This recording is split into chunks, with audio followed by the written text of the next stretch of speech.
un travail, effectivement, d'écriture C'est un scénaristique. savoir-faire de lire. Ouais. Vas-y, parle de ça. Oui, tiens. j'aimerais bien qu'on parle de ça. Non, non, mais c'est vraiment le nerf de la guerre, hein, Oui. parce que c'est le seul document commun que l'ensemble des départements a, que ce soit le producteur, le son, la déco, le script, l'image, et que c'est le seul document qui permet aussi à un moment donné au directeur de production de chiffrer ce qu'on va tourner. Oui, en plus, ouais. Ah, donc un scénario où il n'y a pas assez d'informations, ben, ça peut coûter 3 millions comme ça peut en coûter 12. Donc c'est vraiment c'est la base même, c'est vraiment le seul document qu'on se partage tous et qui est un document commun et sans ce document-là, évidemment, on est tous perdus. Donc j'insiste un peu là-dessus parce que on résume souvent un scénario à ce que disent les acteurs. Non. C'est beaucoup plus que ça. Il y a bien évidemment la problématique dramaturgique, le récit et comment les personnages évoluent psychologiquement. Mais ça reste quand même un document qui doit permettre, par exemple, au directeur de production de savoir que d'une scène, on est dans une pièce, il y a quoi? Il y a 2 personnages ou il y en a 50? Il pleut ou il neige? Parce que c'est pas du tout le même prix. C'est le jour ou la nuit? Voilà, c'est le jour ou c'est la nuit. Donc, toutes ces informations-là font partie de l'écriture scénarique. Elles peuvent faire partie aussi de l'écriture dans un roman, mais dans un scénario, si on n'a pas ces éléments-là, juste des personnages qui parlent dans une pièce, si on n'a pas l'information de dans quel contexte, c'est impossible de savoir combien ça va coûter. Ça peut coûter 2 balles, comme ça coûtait 100 000 euros la scène. Donc, c'est vraiment un élément fondamental pour pouvoir commencer le travail de collaboration. Oui, moi j'ajouterais quand j'étais technicien, enfin le principe c'est que quand on reçoit tous le scénario, si tant est qu'il soit définitif quand on le reçoit, on fait ce qu'on appelle un dépouillement. C'est-à-dire chaque personne de chaque corps de métier va dépouiller le scénario, se faire une liste scène par scène de ce dont il va avoir besoin matériellement pour préparer le film, chaque séquence. Là, par exemple, on dit intérieur, nuit, bibliothèque. Rémi va savoir qu'il va falloir qu'il fasse une ambiance de nuit, mais on va tourner de jour. Qu'est-ce qu'on fait? Il faut des borgnoles, des machins. Il faut isoler toutes les sources lumineuses de jour et compagnie. Ça demande un gros travail en amont. Et ça, c'est des choses que va relever. Après, on va aussi relever des choses en réunion avec le réalisateur qui va préciser en fait sa façon dont il va tourner les choses.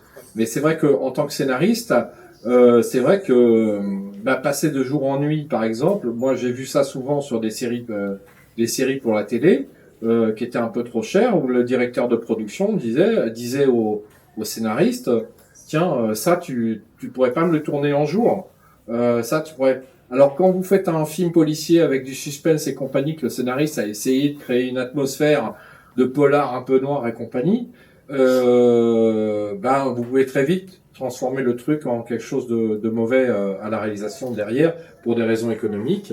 Mais vous pouvez aussi avoir un assistant qui dit attendez, on tourne en novembre, il fait nuit à 5 heures. Donc on peut quand même travailler quelques heures sans être en heure de nuit et faire ces séquences-là à ce moment-là. Enfin, donc il y a tout un travail d'équipe qui se fait avec le chef-op, le bassin, à partir de ce document qui est comme tu dis presque un contrat de travail entre les personnes. Et moi j'avais pour habitude de dire, c'est parce que j'ai les enfants en bas âge, que moi les scénarios, en fait, une fois qu'on a terminé le tournage, ça servait de cahier de coloriage pour les enfants. C'est-à-dire que comme on les avait que recto, voilà. Maintenant, ils les font recto verso pour des histoires écolo. Mais à l'époque, moi, ça faisait des super cahiers de coloriage pour mes gamins, toutes les versions. Alors c'est marrant ce que tu disais concernant la scène de nuit ou de jour, parce que par exemple ici, en effet, on aurait une scène à faire de nuit. Les heures de nuit coûtent évidemment plus cher, donc ce qu'on ferait, on tournerait tous les axes sans découverte vers l'extérieur, en mettant du noir derrière pour pas faire entrer la lumière du jour. On tourne tout ce qui concerne les comédiens dans cet axe-là. Puis quand la nuit tombe, en effet, si on tourne en novembre, on sait qu'à partir de 17h, on a 3 heures, 4 heures de travail, on finit à 21h au lieu de faire un 21h, 6h du mat qui exténue souvent les équipes parce que on ne peut pas nécessairement enchaîner des jours et des nuits. Donc tout ce travail-là, c'est un travail fondamental parce que c'est un travail rusé surtout. Ça demande beaucoup de malice et de ruse. Beaucoup de malice et de ruse, de tricherie aussi. Mais indispensable de façon à réduire le coût de fabrication, d'optimiser le temps, de pas fatiguer les gens et en même temps de respecter ce qui est écrit dans le scénario. Et alors les scénaristes, moi je les adore parce qu'ils sont toujours, plein d'idées, plein de d'inventivité.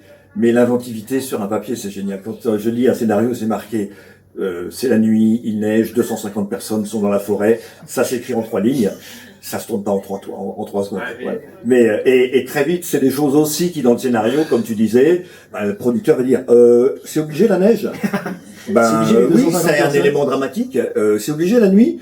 Oui, c'est un élément dramatique. Vous pensez pas qu'on peut faire 30 personnes de jour dans une forêt? Non, c'est pas pareil. Et j'ai appelé mon pote Olivier Schmitt, qui était directeur de production dessus. Je lui ai dit, mais comment vous avez fait? C'est Arte, vous étiez pas un rond. Et il m'a expliqué plein de trucs. Et justement, le réalisateur était, avec ses complices, chef op et chef déco, d'une inventivité et d'une rigueur aussi. C'est-à-dire, quand on dit on tourne dans cet axe-là, on tourne pas dans cet axe-là. Après,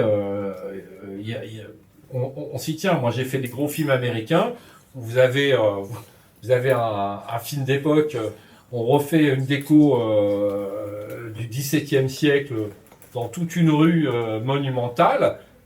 Ça va de là à là. Ça a été vu 6 mois auparavant en repérage avec le chef déco. Et le réalisateur va s'y tenir. Alors qu'en France, on a beaucoup de réalisateurs qui vont faire « Ah ouais, mais en fait, j'aimerais bien en faire ci, ça, puis me mettre comme ça. » Mais mon pote, fallait décider il y a 6 mois. Et là, tu parles d'un autre souci, c'est un manque de travail. Et un manque de travail. Un manque d'inventivité, un manque de talent, un manque de travail. Moi, j'appelle ça les imposteurs. Hein. Et de rigueur. De rigueur. Il y en a. Hein. J'ai le plaisir de travailler avec Patrice Lecomte et Alain Gorneau. Dire que cela, il n'y a pas de souci. Hein. Quand ils disent qu'on va construire des pubs avec le compte. Avec le compte, ouais. Moi aussi, un peu. Et c'est des mecs qui disent, j'ai besoin de ça. Et ils donnent un champ qui correspond à 3 mètres de décor à construire. Et puis d'autres réalisateurs qui étaient des gens un peu imposteurs de mon point de vue, qui disaient non, moi je peux pas tourner en studio si j'ai pas 360 degrés du décor possible, et que je sois avec les comédiens intégrés dans le décor. Le Comte, lui, il met ses acteurs dans les Corneaux, dans le petit morceau qu'il a fait construire, et parce qu'il sait qu'il a besoin que de ça. Et en effet, cette imposture qui consiste à dire j'ai besoin de tout et de mettre les personnages. On verra au montage. On verra au montage. Non mais on verra la post-prod. Effectivement, il y a l'écriture scénaristique, c'est-à-dire le scénario arrive, donc moi j'ai le privilège de pouvoir écrire mes propres scénarios, mais effectivement, si un réalisateur veut réaliser le film écrit par Guillaume, il prendra le scénario et à partir de cet outil-là, il va commencer à avoir une vision du film, de la manière dont il va le faire en tant que réalisateur. Ce que j'aimerais bien faire, moi, dans les rencontres cinématographiques bientôt, ce serait un appel à scénario de court-métrage, trouver un scénario intéressant, et demander à 4-5 réalisateurs de prendre le même scénario et de faire un film à partir de ce scénario-là, en ayant le champ libre de s'ils veulent changer des choses sur le scénario, s'ils veulent trouver le casting qu'ils veulent, les lieux qu'ils veulent, et donc du coup de montrer ensuite les films qui feraient 5-10 minutes dans une salle de cinéma, et de voir qu'à partir d'une seule écriture scénaristique, on peut faire des films très très très très différents. Et c'est vrai que le réalisateur vient et met sa patte, effectivement, dans le scénario de base. Et ensuite, il y a aussi, on n'a pas de technicien là, mais on pourra en parler aussi éventuellement, la post-production où tout peut changer aussi en post-production. C'est-à-dire mon premier film que j'avais écrit, j'étais très fragile en termes d'écriture scénaristique, donc j'ai fait une sorte d'esquisse, j'ai tourné comme j'ai pu tourner, et tout s'est passé au montage, que j'avais un ami à moi qui est venu pendant le montage et qui m'a dit bah tiens, ça serait bien qu'on fasse ci, qu'on fasse ça, ainsi de suite, comme une sorte de puzzle, et puis changer le film. Et des fois le film peut être raté parce que la musique est pas bonne, ça m'est arrivé. Ça peut être raté parce qu'il est trop lent, il n'est pas assez rythmé, et pourtant le scénario était bon, le réalisateur était bon, les comédiens étaient bons. En fait, c'est toute une sorte de cuisine qui est fascinante, et le film peut presque se perdre en post-production parce que l'image n'est pas bonne, le traitement d'image n'est pas bon, ou le son n'est pas bon, ainsi de suite. D'accord, donc on va rentrer un peu techniquement, on va rentrer sur un plateau de tournage. Par exemple, on a un prêt à tourner à 9h, par exemple, rendez-vous tout le monde à 8h. Toi, tu arrives vers 8h. Ouais, alors ça dépend. 9h moins 5, en général, les ingés sont. Voilà. C'est un peu 5 minutes avant, ouais. Parce que... Et lui, c'est 7h pour le pré-live. Ouais. Voilà. Parce que alors encore plus aujourd'hui où c'est que je débute, donc j'ai mon matériel à moi, mais qui est très petit pour un court-métrage. Oui, si le PAT, donc du coup PAT c'est prêt à tourner. Donc si on commence à tourner à 10h et que l'équipe est arrivée à 8h, ou voilà, moi j'avais arrivé vers 9h, 9h30, quoi. Parce que ça sert à rien que j'arrive plus tôt. Le premier jour, j'arrive tôt parce que je me dis c'est le premier jour, je veux aussi voir un peu l'équipe, comment fonctionne. Justement, ouais, pour expliquer, tu dis que ça sert à rien d'arriver plus tôt parce qu'en fait, un comédien, quand il arrive sur un plateau, la première chose qu'il fait, c'est qu'il va s'habiller parce qu'en général, ils ont toujours des costumes. Donc ils vont s'habiller et ça sert à rien d'équiper au son le comédien s'il n'est pas encore habillé. Quand tu dis équipé, c'est peut-être bien d'expliquer ce que c'est. Oui. Équipé au son, Oui. c'est en gros maintenant on cravate systématiquement tous les acteurs. C'est-à-dire que sur le son, il y a la perche et l'ingé son, mais c'est doublé avec le micro qui est souvent caché, donc un émetteur qui est dans la poche, c'est ça. dans les robes, c'est comme dit, souvent dans les chaussettes pour les actrices, souvent dans les chaussettes pour les actrices. L'équipement, c'est du temps, hein, et c'est du temps et c'est de l'intimité avec l'actrice ou l'acteur. Très particulier. Oui, ça c'est particulier. Je sais que quand j'étais en études, l'intimité avec l'acteur, quand on avait des enfants sur le tournage ou des femmes, moi j'étais la seule fille de ma classe. Du coup on m'envoyait toujours moi parce que c'était plus simple, parce que c'était moins gênant ou quoi. Voilà, mais c'est vrai que maintenant aujourd'hui il faut faire très attention. On demande toujours est-ce que ça te dérange si je passe par là, par-ci. Parce que du coup, forcément, on met le micro à des endroits où on voit un peu, voilà, et tout. Donc il faut gérer l'intimité avec l'acteur. Surtout pour les scènes de nu. Ça, j'en ai même encore fait. Mais on ne met pas de micro, on évite. Non, il faut toujours que ça soit très caché et au maximum, d'ailleurs. Mais toi, tu préfères le son cravate ou le son perche? Moi, je préfère le son perche. Oui, c'est bien, t'as raison. Non, parce qu'à vrai dire, le son cravate, il est quand même très particulier parce qu'il est vraiment caché. Oui. Et donc, c'est vrai qu'il n'y a pas la même rondeur de son, il n'y a pas la même texture, et que la perche, étrangement, qui est toujours hors du cadre, hein, qui n'est jamais filmé évidemment, mais qui est toujours à la limite du cadre, elle capte le son avec beaucoup plus de rondeur, de véracité. C'est ça, en fait, c'est qu'elle est plus vraie que le HF. Le fait que ce soit contre la peau au niveau de la cage thoracique, ça crée des résonances, c'est pas du tout agréable et ça nécessite plus de travail après en post-production du coup parce que justement il y a plein de fréquences qu'on ne veut pas parce qu'elles sont pas jolies et du coup il faut les enlever. Alors que la perche techniquement, si elle est bien placée, bon après il y a plein de si avant d'avoir une bonne prise, mais si elle est bien placée et qu'il n'y a pas trop de bruit ambiant ou quoi, elle correspond plus à ce que... Mais ça, c'est vraiment un changement de ces 15-20 dernières années. Hein. Au début des années 2000, ce qu'on perchait, c'était une seule perche. Même s'il y avait 3, 4, 5, 10 acteurs dans une scène, il n'y avait qu'une seule perche qui était extrêmement complexe pour le perchman, qui était obligé de connaître le texte beaucoup mieux que les acteurs. Oui, c'est ça. Il faut comprendre qu'effectivement, il y a un scénario qui est écrit. Les acteurs ont appris leur réplique et leur scénario. Le réalisateur le connaît forcément le scénario. Et la preneuse ou le preneur de son doit savoir où mettre la perche. Si par exemple Rémi parle, il faudrait que la perche soit au-dessus de Rémi. Et inversement, si Guillaume parle... Par exemple, on va être comme ça et on va passer de l'un à l'autre. Et donc, il faut qu'il s'amuse avec la réplique à bouger sa perche. On voit ça sur les plateaux. Et ça, c'est une première chose. Puis il y a une deuxième chose aussi, il ne faut pas que la perche rentre dans le cadre. C'est arrivé des fois où ça rentre dans le cadre. Le chef opérateur n'est pas content parce qu'effectivement, son image était bonne. Mais bon, et ce qui est bien, et moi, ce qui m'a beaucoup plu quand je suis arrivé dans le monde du cinéma, c'est de voir avec quelle harmonie, avec quelle bienveillance les techniciens travaillent ensemble de toute façon. Alors, on est obligé, hein. Quand je dis on est obligé, c'est aussi qu'on aime ça. Quand tu disais que tu n'aimais pas trop le plateau, le studio, je comprends, c'est que il ne faut pas oublier que c'est vraiment soit un art, soit une industrie, ça dépend d'où on regarde la chose, mais de collaboration. C'est pas vraiment un art collectif, mais un art de collaboration. Et que si on aime être ensemble et si on aime travailler en équipe, pour résoudre ses propres problèmes et aider à résoudre les problèmes des autres, parce que c'est ça la réalité, hein, c'est que c'est tout le monde dans son coin, tout le monde très hiérarchisé, mais en même temps, tous ensemble. Ça, c'est vraiment important. C'est un vrai groupe. Ouais. Après, on sait qu'il y a des grands films de l'histoire du cinéma où ça s'est très mal passé sur le tournage. Dans Le Soleil de Satan, par exemple. Non, L'Exorciste, par exemple. Oui. C'est vrai on peut faire des chefs-d'œuvre dans une ambiance de merde. Hein, absolument. C'est ce que je voulais. Et donc, pour en revenir donc, à cette prise de son, effectivement, l'acteur ou l'actrice arrive sur le plateau, il s'habille et ensuite il faut qu'il soit maquillé, coiffé, maquillé. Donc une fois coiffé, maquillé, effectivement, l'ingénieur son arrive et peut préparer le comédien, la comédienne. Le premier assistant, c'est le premier assistant réalisateur.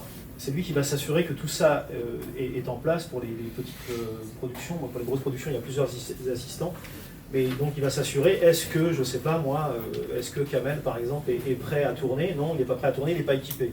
Il n'est pas prêt à tourner, non, il est arrivé en retard.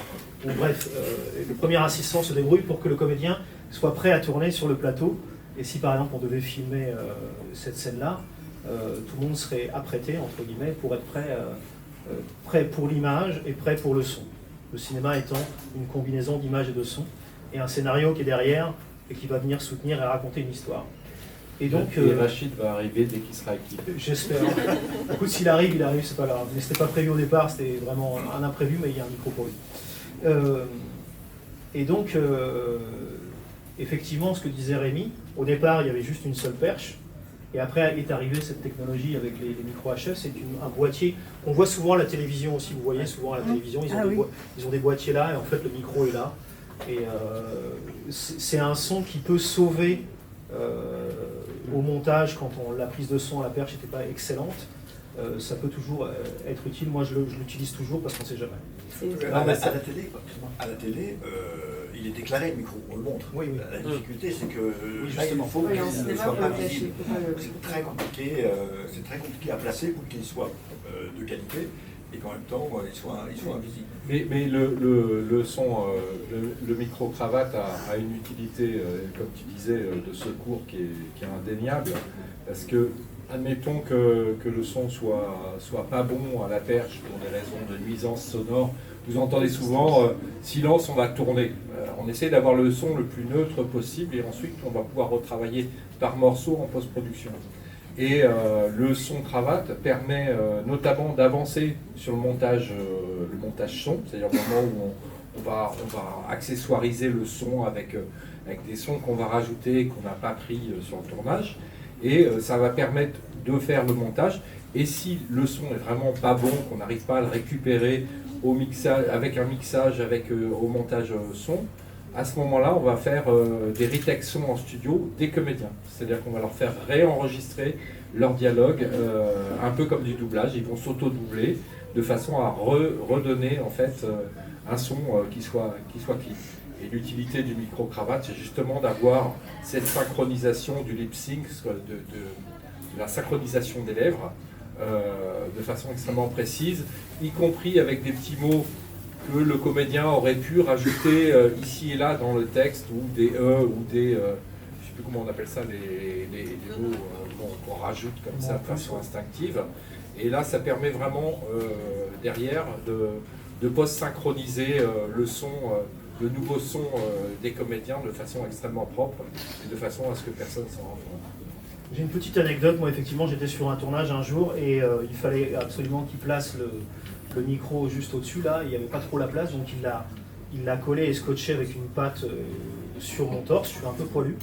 Et du coup, ça m'a fait énormément mal. Ensuite, c'était très difficile de l'enlever. J'ai dû même carrément couper les poils. Parle-nous de cette expérience, de cette... Ça m'arrive de le faire aussi, ouais. Ça m'arrive aussi. Mais, en fait, ça dépend. On essaie toujours de placer au mieux. Donc déjà, les pulls, les cols roulés, les grosses vestes et tout ça, c'est un enfer parce que c'est tellement enfoui sous des couches que du coup, c'est étouffé. Donc le micro sert à rien. Donc on essaye au maximum de le mettre, on va dire, à la dernière couche pour avoir le meilleur son possible.